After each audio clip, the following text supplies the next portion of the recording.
Olá pessoal, boa tarde, tudo bom? Aqui é o Gelton, faço doutorado em máquinas agrícolas na FEAGRE e tenho o tema do meu doutorado desenvolvimento de máquinas para sistemas agroflorestais voltados para a agricultura familiar.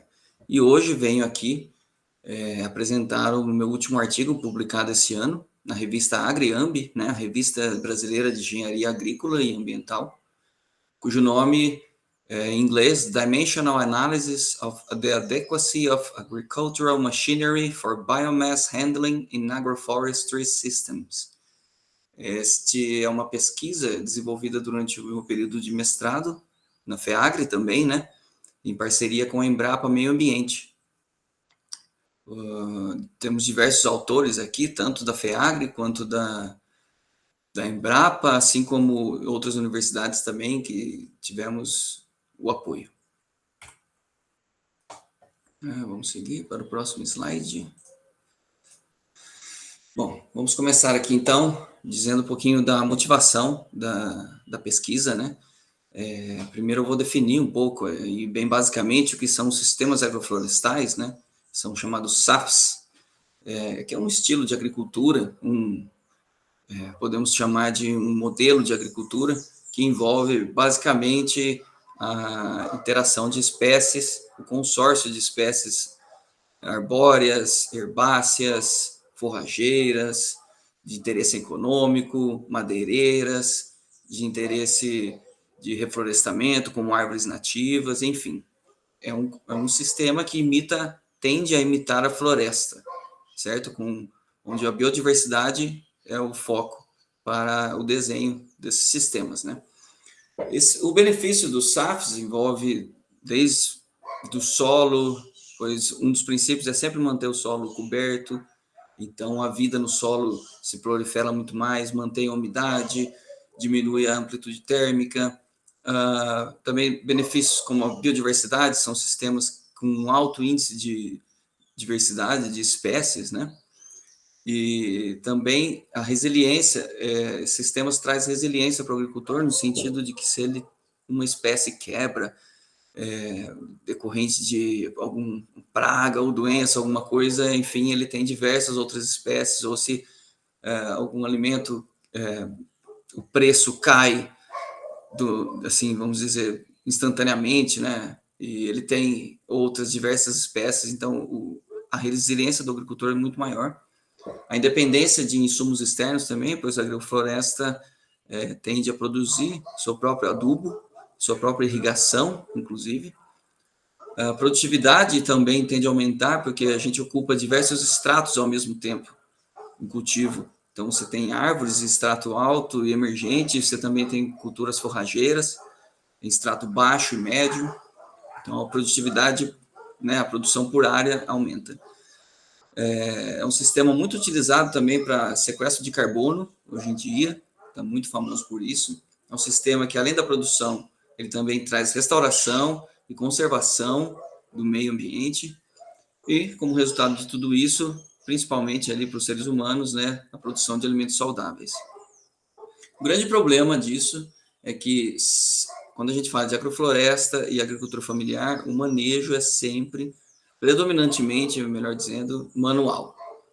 E toda a tecnologia, mecanização é desenvolvida para o setor do agronegócio, para monoculturas, e, enfim, outros estilos de agricultura, e os subsídios e incentivos para a agricultura familiar e para mecanização de agroflorestas praticamente inexistente.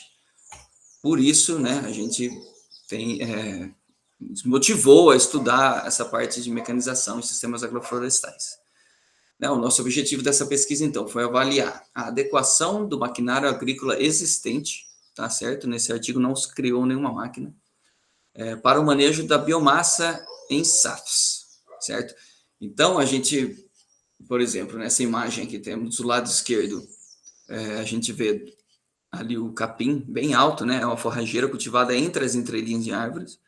Depois é feito o manejo e com a roçagem desse capim, dessa forrageira, e toda essa biomassa é trazida para as laterais, aí como cobertura de solo das linhas de árvore. né? E tudo isso é feito na mão, ou com máquinas rudimentares, e a gente quer avaliar as máquinas existentes e no sentido de saber qual é melhor para desempenhar esse trabalho focado na agricultura familiar, né? Então, a gente vai comparar o desempenho de diversas máquinas aí para poder fazer esse manejo. A metodologia utilizada envolve duas etapas, né? O primeiro foi feito experimento em campo, na Embrapa Meio Ambiente, né? No sítio agroecológico da Embrapa Meio Ambiente, em Jaguariúna, e depois foi feita o trabalho dos dados, né? Através da análise dimensional. Então, a gente coletou diversos dados que a gente chamou de variáveis, né? Como produção de matéria seca, velocidade de rebrota do capim, né? Depois do corte, né? Tempo de amontoa do capim, que é aquele tempo, quanto tempo a gente leva para rastelar e amontoar todo aquele capim cortado, altura de corte do capim, né? Decorrente das diversas máquinas que a gente utilizou, o custo do consumo do combustível utilizado, porque a gente fala do custo do consumo porque tem máquinas que utilizaram diesel e outras gasolina. O valor da mão de obra empenhada para realizar essa tarefa e também o tempo de manejo, né? O tempo das máquinas que ela utiliza para manejar. Muito bem. O delineamento experimental, como a gente pode ver aqui nos desenhos, né? A gente fez 6 blocos e 3 tratamentos em cada bloco, ou seja, 3 parcelas em cada bloco. Em cada parcela, cada tratamento correspondeu a uma das máquinas testadas. No caso aqui, a roçadora costal, a mini colhedora de grãos e a roçadora rotativa montada. Estas foram as máquinas utilizadas. Primeiramente, aqui à esquerda temos a mini colhedora de grãos, que é uma máquina importada da China. Ela é utilizada para a colheita de plantas de grãos, né, com haste. Por exemplo, o arroz, o trigo, a cevada. E ela tem um diferencial que é o tipo de corte dela. É por barra de corte, segadora. É o mesmo tipo de corte utilizado em colheita de soja, por exemplo. E é um corte que é uma das hipóteses, né, do artigo, que esse tipo de corte ele é mais limpo, ele é mais saudável para a planta, que vai resultar numa melhor produção de biomassa para o próximo ciclo de corte. Então, a gente espera que com essa máquina, a gente esperava que com essa máquina, o capim se desenvolvesse melhor a partir dos cortes dela. Depois a gente utilizou uma das máquinas mais convencionais não, mais utilizadas pela agricultura familiar para fazer a roçagem, que é a roçadora costal. E a gente também utilizou aí o trator com roçadora, né, montada, roçadora rotativa montada ao trator. Certo? Mais um pouco da metodologia, né? Depois de coletar os dados, a gente utilizou uma metodologia que chama análise dimensional. É uma metodologia, simplificadamente, ela resulta em pitermos, que são fórmulas, que, a partir da nossa interpretação depois, né, são fórmulas que vão nos dizer algo sobre o fenômeno de estudo. No caso, o fenômeno de estudo é o capim, a mecanização, né, manejando as forrageiras da entrelinha do SAF, do capim. Então, utilizando desse método de análise dimensional, a gente gerou aí 2 pitermos que, decorrente da correlação, né, dos pitermos que foi a gente estipulou que foram diversos pitermos encontrados. Se tiverem correlação maior que 0,85, a gente utilizaria deles que seriam melhores, vamos dizer assim, né? Então, desses 2 pitermos, o P1, ele vai dizer aí para a gente a qualidade do corte, ele diz sobre a qualidade de corte, e o P2 diz sobre o custo de operação.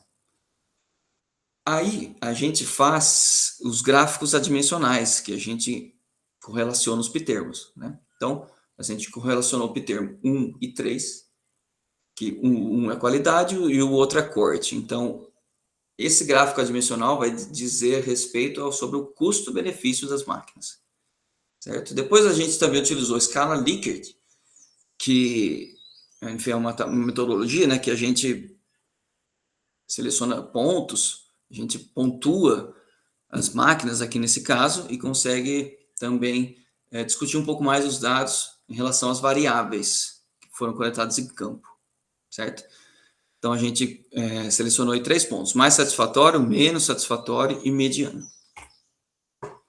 Resultados de discussão da pesquisa, temos aqui um exemplo claro da diferença do corte das máquinas. Né? Aquela mini colhedora de grãos que a gente suspeitava, tinha a nossa hipótese que tinha um corte bem mais saudável, realmente se mostra aqui com um corte limpo, sem danos à touceira remanescente do capim.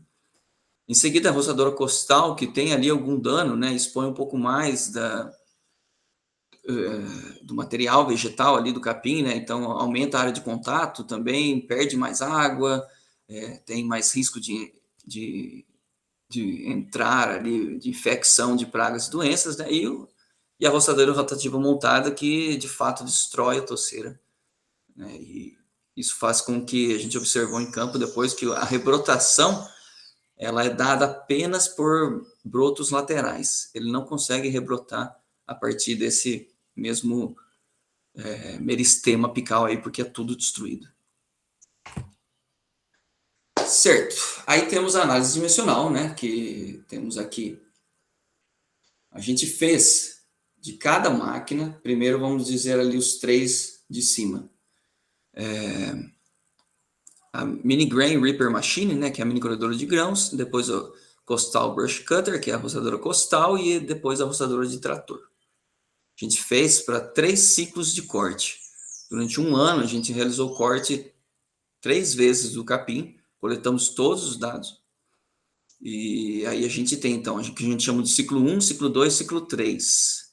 Então, a gente vê o ciclo 1 em azul, o ciclo 2 em vermelho, o ciclo 3 em preto. Agora, as 3 figuras de baixo, a gente separou por ciclo, né? Então, no ciclo 1, as 3 máquinas, né? O desempenho das 3 máquinas. O ciclo 2, o desempenho das 3 máquinas. E o ciclo 3, o desempenho das 3 máquinas também. Bom, o que a gente pode observar? Através da análise daqueles dados, que está bem detalhado no artigo, e através aqui da escala Likert, né, temos aqui as 3 máquinas, né?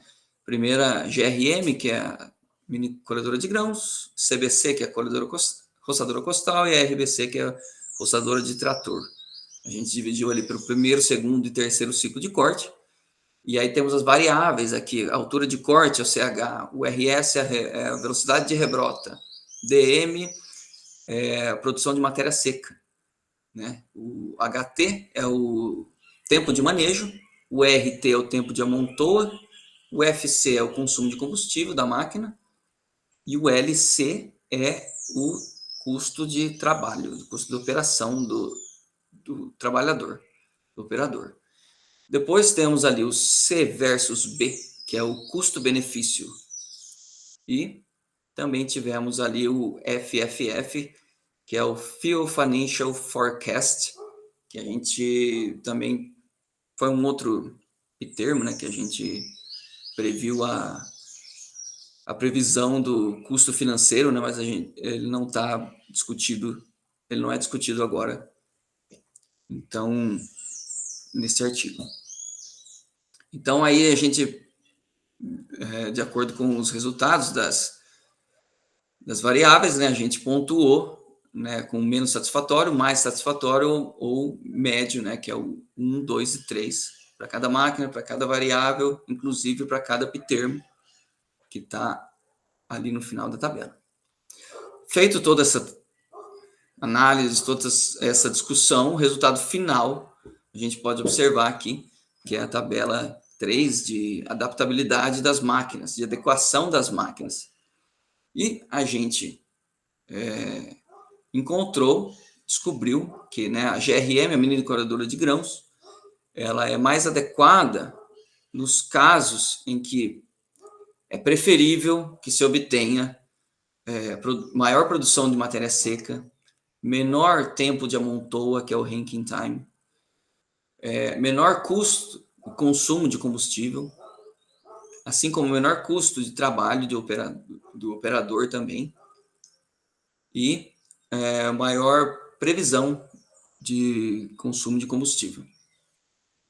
Já a roçadora costal, a gente encontrou que ela é mais adequada, assim como a mini colhedora de grãos, a produtividade de matéria seca delas foi igual. Então ela pode ser selecionada aí para quem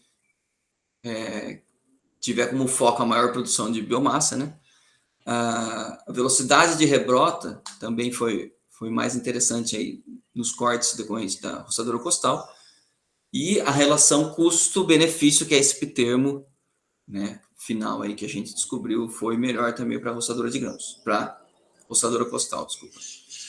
A roçadora acoplada ao trator, rotativa acoplada ao trator, ela só é interessante naqueles casos em que o tempo de manejo, handling time, ele é o principal foco ali do produtor, do gestor que quer selecionar as máquinas para o SAF. Por conta justamente dela ser uma máquina muito maior, de trator, e que ela trabalhou muito mais rápido de fato.